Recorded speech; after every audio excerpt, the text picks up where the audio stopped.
Good morning বন্ধুরা, আজকে নতুন আরেকটা দিনে তোমাদের সবাইকে অনেক অনেক ওয়েলকাম আমার চ্যানেলটা ভিজিট করার জন্য।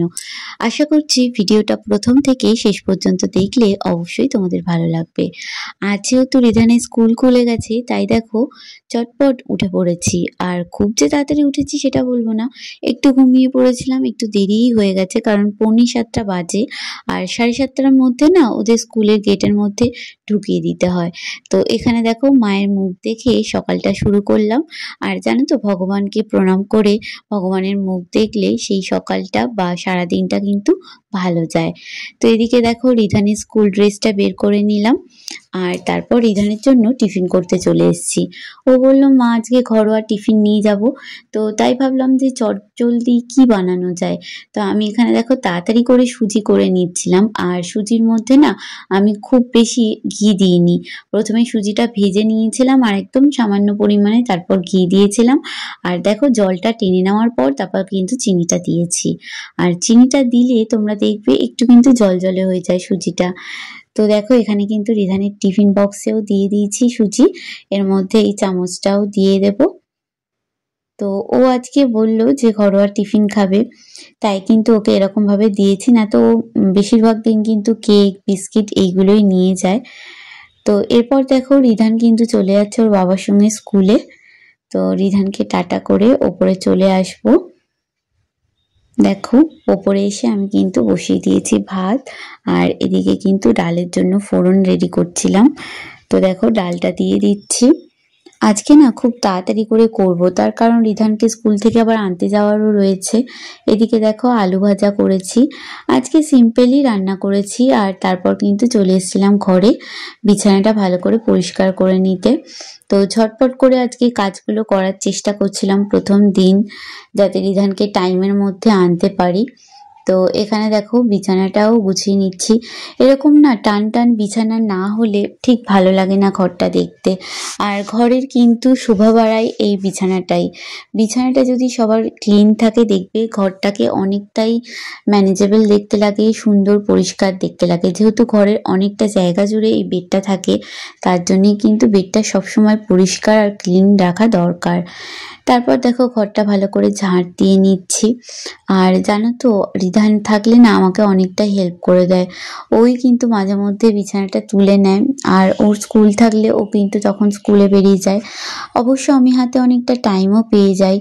আর সারাদিন আমি কিন্তু আগে প্রচণ্ডই কাজ নিয়েই পড়ে থাকতাম, এখন তো ভিডিও টিডিও করে তোমাদের সঙ্গে শেয়ার করতে হয়, তাই কাজে একটুখানি সময় লেগে যায়।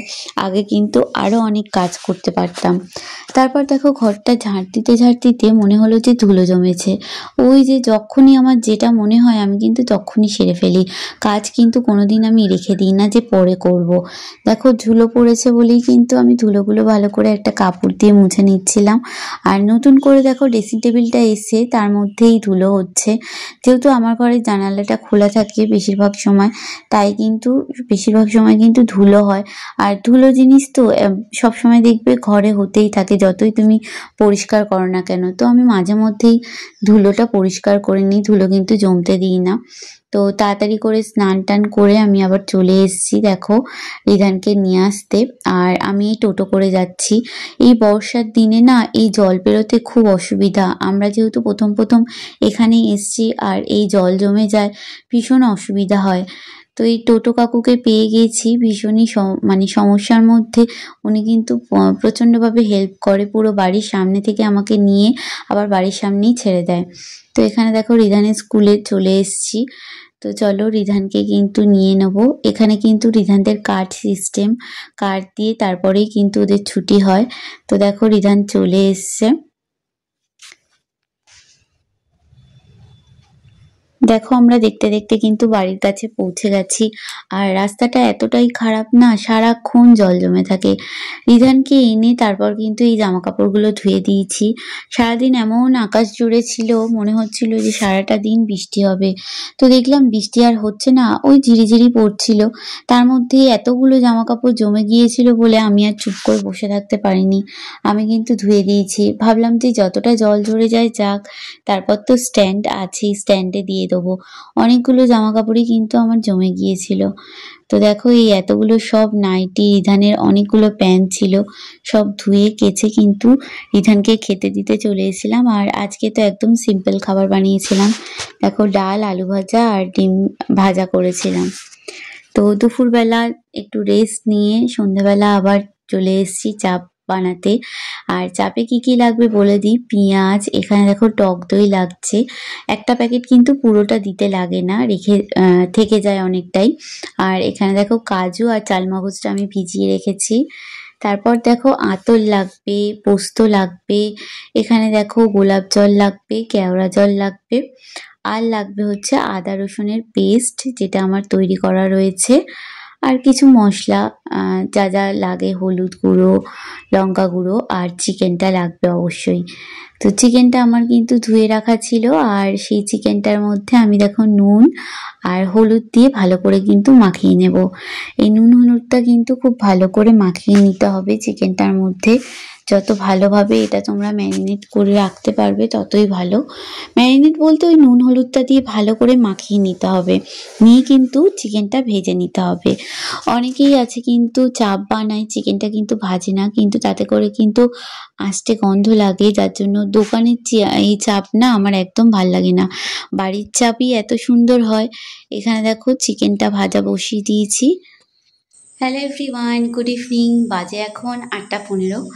তো এক্ষুনি দেখো না পেঁয়াজটা বাটতে গিয়ে এই যে দেওয়ালে পুরো ছিটকে একদম গিয়েছে, আর পুরো এই সমস্ত জায়গায় জামা কাপড় ওদিকে আছে, তো সেই জায়গাগুলোতে পুরো ভর্তি হয়ে গেছে। এই সমস্ত জায়গাটা পরিষ্কার করলাম, আর এই জামা কাপড়গুলো কাঁচা ছিল, এইগুলোতেও লেগে গেছে। এই যে নাইটি আর একটা প্যান্ট ছিল, তো ওর প্যান্টটাও ধুয়ে দিতে হবে, আমার নাইটিটাতেও পড়েছে। তো চলো তোমাদের দেখিয়ে দিই কি কি রেডি হয়েছে চাপ বানানোর জন্য। দেখো টক দই লাগছে, তোমাদের তো বললাম পেঁয়াজটা বেটেছি, আর আরও অনেকটা পেঁয়াজ লাগবে বলে রিধান আর ওর বাবা আনতে গেছে। এটা দেখো গোটা গরম মশলা বেটে নিয়েছি শুকনো করে, আর পোস্তটাও বাটতে লাগবে, এখানে আদা রসুন বাটা।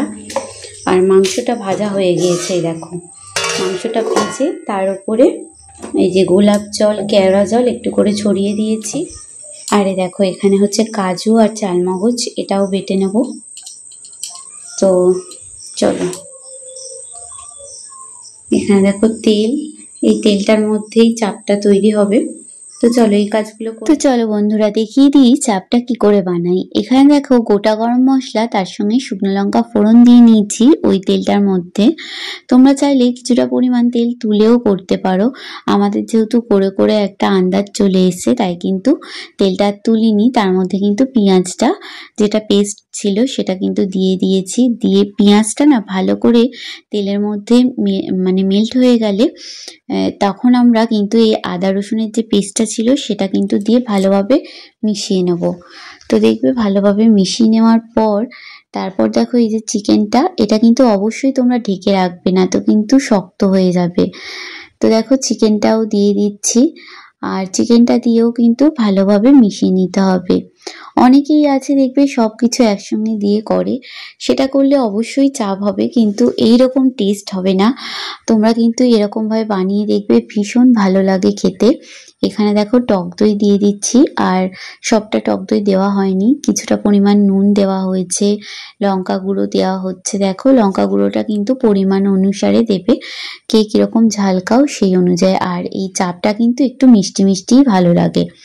তো দেখো ভালো করে মিশিয়ে নিয়ে আমি একটু চিনি অ্যাড করবো এর মধ্যে।